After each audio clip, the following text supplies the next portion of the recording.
Word dasturidagi ixtiyoriy matn chiqarish uchun quyidagi amallar bajariladi. Masalan, ixtiyoriy Word ochilib, yangi oynadan yaqinroq ko'rsataman.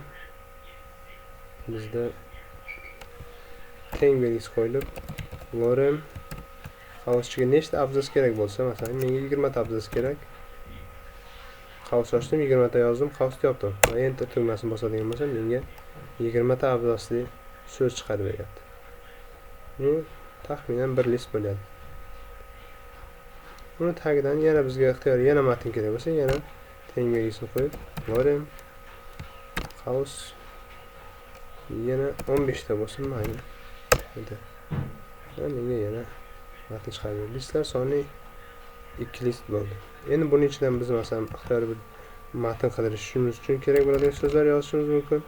Darsimiz jarayonida tezroq matn chiqarish uchun kerak bo'ladigan narsa. Biz masalan ixtiyoriy bunaqa tushunarsiz so'zlar yozganimizdan ko'ra, qandaydir inglizcha biron bir so'zlar ixtiyoriy so'z chiqarib beradi. Qandaydir ma'no anglatmaydi, lekin so'z kerakli so'zlar chiqarib beradi. Dars jarayonimizda qo'llasak bo'ladigan so'zlar.